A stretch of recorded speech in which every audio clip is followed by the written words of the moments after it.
오늘도 하나님을 예배하시는 모든 분들에게 주님의 은혜가 함께 하시기를 주님의 이름으로 축원합니다.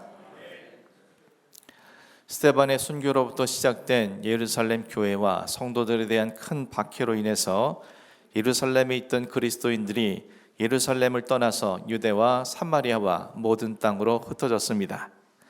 이들이 이처럼 흩어졌던 이유는 이 박해가 주님께서 자신들에게 예루살렘을 떠나서 온 유대와 사마리아와 땅끝까지 주의 복음을 전하라는 명령인 것을 깨달았기 때문에 오직 복음의 말씀을 전하기 위함이었습니다. 그리고 그들 가운데에 예루살렘 교회 7 집사 중에 한 명인 빌립 집사가 유대인들의 땅끝이라 할 수 있는 사마리아 성에 찾아가서 그곳에 있는 사람들에게 복음을 전했습니다. 그리고 사마리아 사람들은 빌립 집사가 전하는 복음의 말씀을 듣고 수용했으며 그가 행하는 표적을 보고 한마음이 되어서 복음의 말씀을 따라 살아가기 시작했습니다. 그리고 그 결과 사마리아 성에 있던 더러운 귀신 들린 수많은 사람들이 귀신보다 더 큰 권세와 능력이 있는 복음의 말씀을 통해 귀신이 쫓겨나 자유의 삶을 살게 되었고, 많은 중풍병자와 선천적으로 못 걷는 불치의 환자들이 생명의 말씀의 능력으로 병든 육신뿐만 아니라 그 영혼까지 나음을 입는 은혜를 입게 되었습니다.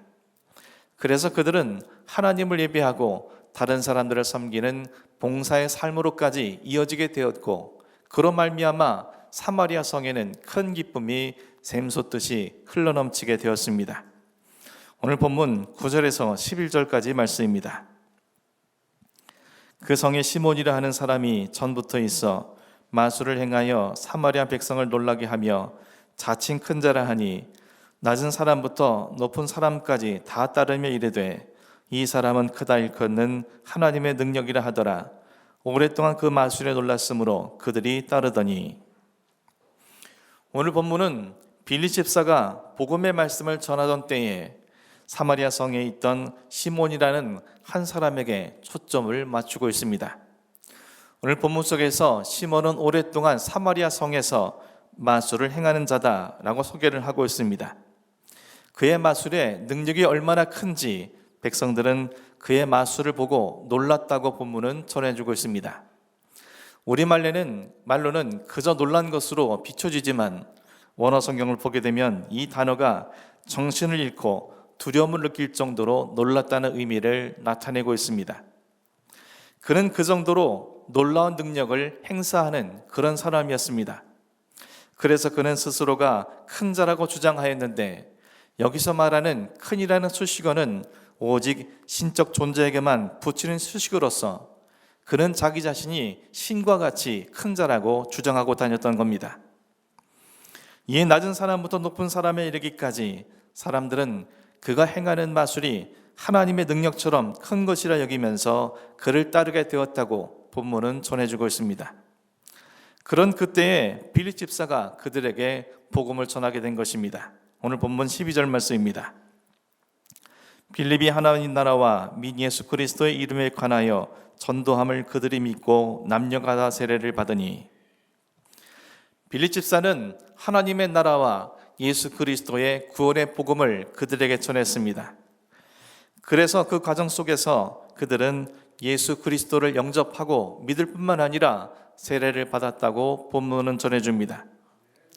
말하자면 오랫동안 시몬의 마술에 현혹되어서 그를 따르던 사람들이 이제는 예수 그리스도의 이름을 믿고 예수 그리스도를 믿음으로 세례를 받음으로 오직 예수 그리스도를 따르는 삶을 살게 된 것입니다. 시몬의 입장에서 볼 때 지금껏 자신을 하나님처럼 따르던 사람들이 하루아침에 자신을 떠나서 예수 그리스도를 따르게 된 것입니다. 그러므로 이 모든 상황들은 그 자신에게 매우 당혹스러운 상황이 아닐 수 없습니다. 그리고 이런 일들을 촉발시킨 빌립 집사는 그에게 원수와 같은 그런 존재가 되었을 겁니다. 그렇다면 시몬은 지금 당장이라도 빌립 집사를 찾아가서 단판을 짓는 것이 마땅해 보입니다. 하지만 마술사 시몬은 그렇게 하지 않았습니다. 오늘 본문 13절 말씀입니다. 시몬도 믿고 세례를 받은 후에 전심으로 빌립을 따라다니며 그 나타나는 표적과 큰 능력을 보고 놀라니라. 시몬도 빌립 집사가 전하는 복음을 들은 뒤 복음을 믿고 세례를 받았습니다. 뿐만 아니라 전심으로 빌립 집사를 따라다녔다고 본문은 전해주고 있습니다. 본문 속에 전심으로 따르다라는 말의 원어상의 뜻은 무엇에 대해 매우 집착하다, 무엇을 지속적으로 따라다닌다는 의미로 시몬은 빌립 집사를 집요하게 집착하면서 지속적으로 매 순간 따라다녔음을 본문은 말해줍니다. 심지어 영어 성경에서는 시몬이 빌립 집사가 가는 곳이라면 어디든 항상 그를 따라다녔다라고 번역을 하고 있습니다. 자기 스스로 사마리아에서 하나님과 같은 존재라고 말하던 사람이 다른 사람을 쫓아다닌다는 것은 결코 쉬운 일이 아니었을 겁니다. 더군다나 빌립 집사는 자신을 따르던 모든 사람들을 가로챈 그런 사람이었습니다. 그럼에도 불구하고 시몬은 빌립 집사가 전하는 복음을 믿고 세례를 받은 이후에 집착하며 따라다닌 것입니다. 하지만 오늘 본문은 그가 이처럼 빌립 집사를 따르게 된 계기가 그 나타나는 표적과 큰 능력을 보고 놀랐기 때문이라고 전해주고 있습니다. 이와 같은 그의 모습은 오늘 본문 이후에 그가 성령의 능력을 돈으로 사려 했다라는 모습을 통해서 확인할 수 있습니다. 따라서 그가 예수님을 믿고 세례를 받아 추구하려는 것은 인격적인 구주 예수 그리스도를 믿고 따르기 위함이 아니라 오히려 빌립 집사가 행하는 표적과 큰 능력에 더 관심이 있었기 때문에 이러한 열심을 보였던 것이었습니다. 요한복음 6장에서는 우리가 익히 잘 알고 있는 오병이어의 표적에 대해서 기록을 하고 있습니다.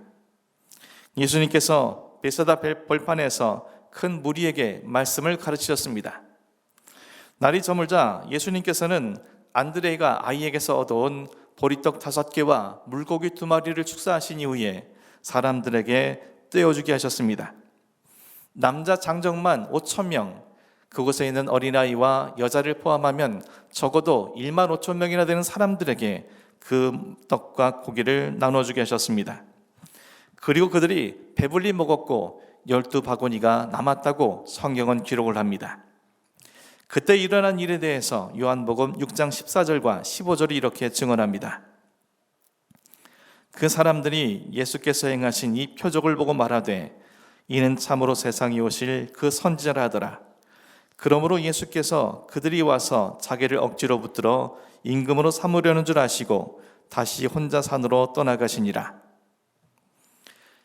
그곳에 있던 큰 무리들은 예수님께서 늦은 시간까지 그들에게 전해주신 가르침 때문에 예수님께서 세상에 오실 그 선지자라고 말하지 않았습니다.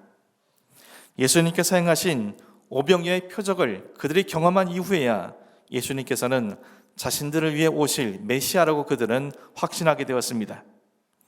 그리고 예수님을 억지로 붙잡아서 자신들의 임금으로 삼으려 했습니다. 그런 그들을 피해 예수님께서는 다른 곳으로 이동하셨고 이튿날 가버나움에서 제자들과 함께 계셨습니다. 그런데 그곳에 집요하게 예수님을 찾아다니던 무리들이 나타나게 되었습니다. 그런 그들에게 예수님이 이렇게 말씀하셨습니다. 요한복음 6장 26절에서 27절까지 말씀입니다. 너희가 나를 찾는 것은 표적을 본 까닭이 아니요 떡을 먹고 배부른 까닭이로다. 썩을 양식을 위하여 일하지 말고 영생하도록 있는 양식을 위하여 하라. 이 양식은 인자가 너희에게 주리니 인자는 아버지 하나님께서 인치신 자니라. 예수님께서는 그들이 당신을 찾아다닌 이유가 표적을 본 까닭이 아니요 떡을 먹고 배부른 까닭이라고 말씀하고 있습니다. 그리고 그들을 향해서 썩을 양식을 위하여 일하지 말고 영원한 양식을 위해서 하라고 그들에게 교훈하셨습니다. 그리고 그들에게 영원한 양식을 주실 분이며 당신은 아버지 하나님께서 인지신 자라고 이야기하고 있습니다. 주님의 이 말씀을 통해 예수님께서 이들에게 보이신 오병이어의 표적은 단지 그들의 배고픈 육신을 배불리게 하시기 위함이 아니라 그들에게 영원한 양식을 구할 수 있도록 하기 위한 예표로서 이 표적을 행하신 것이었습니다.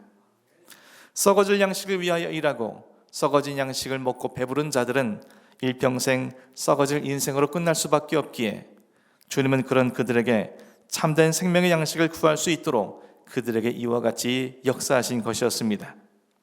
하지만 이들이 예수님을 자신들의 임금으로 삼으려 하고 예수님을 집요하게 찾아다닌 이유는 영원한 양식을 얻기 위해 자신들의 삶을 주님께 의탁하고 생명과 진리를 추구하기 위함이 아니라 오직 썩어질 양식을 얻기 위해, 그리고 자신들의 육체의 문제를 해결하기 위해 주님을 찾아다닌 것이었습니다. 그들에게 필요한 것은 그리스도이신 예수 그리스도와의 인격적인 만남이 아니라 예수님이 갖고 계신 그 능력이었던 것입니다. 또 누가복음 19장 37절과 38절은 이렇게 기록합니다. 제자의 온 무리가 자기들이 본 바 모든 능한 일로 인하여 기뻐하며 큰 소리로 하나님을 찬양하여 이르되 찬송하리로다. 주의 이름으로 오시는 왕이여 하늘에는 평하요 가장 높은 곳에는 영광이로다 하니, 예수님께서 마지막으로 예루살렘 성에 입성하실 때 어린 나귀를 타고 들어오시는 예수님을 향해 온 무리는 겉옷을 벗어서 주님을 향한 존경과 경의를 표했습니다. 뿐만 아니었습니다. 그들은 예수님을 향해서 기뻐하며 큰 소리로 하나님을 찬양하며 주의 이름으로 오시는 왕이여 하늘에는 평하요 가장 높은 곳에는 영광이로다라고 말했습니다. 같은 내용을 담고 있는 다른 복음서에서는 그들이 종려나무 가지를 흔들었다라고 기록을 합니다. 종려나무 가지는 승리를 상징하기에 그들은 예수님을 향해서 위대한 승리자라고 고백을 한 것입니다. 또 예수님을 향해서 호산나라고 외치기도 했습니다. 호산나는 당신은 나의 구원자라는 뜻으로 당신이야말로 우리를 구원할 메시아라고 그들은 고백한 겁니다. 또 예수님을 향해 이스라엘의 왕이라고도 그들은 소리쳐 외쳤습니다. 그 이 외침은 원어를 통해 보게 될 때 시간이 지날수록 더욱더 커져만 갔다라고 기록을 합니다. 심지어 마태복음 21장 10절에 의하면 예루살렘 전체가 소동할 정도라고 전해주고 있습니다. 그들이 이처럼 예수님을 향해서 환호하며 환영했던 이유가 무엇이겠습니까? 지금 예루살렘 성에 입성하시는 예수님의 모습은 그러한 환호와 환영을 받을 만한 모습이 아니었습니다.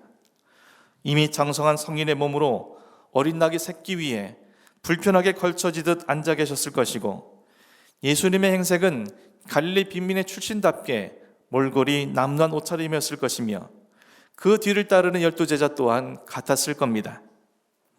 아무리 생각해도 외형적으로는 예수님 일행이 이처럼 그들로부터 환호와 환영을 받을 만한 그런 모습이 아니었던 겁니다. 그럼에도 불구하고 그들 모두가 예수님을 향해서 환호와 환영하는 이유가 무엇입니까? 오늘 성경은 그들이 예수님을 향해서 이처럼 환호하고 환영했던 것은 바로 그들이 자신들이 본 바 모든 능한 일로 인함이라고 밝혀주고 있습니다. 여기에서 말하는 자신들이 본 바 모든 능한 일이란 무엇이겠습니까?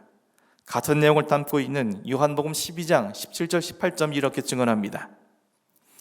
나사로를 무덤에서 불러내어 죽은 자 가운데서 살리실 때에 함께 있던 무리가 증언한지라.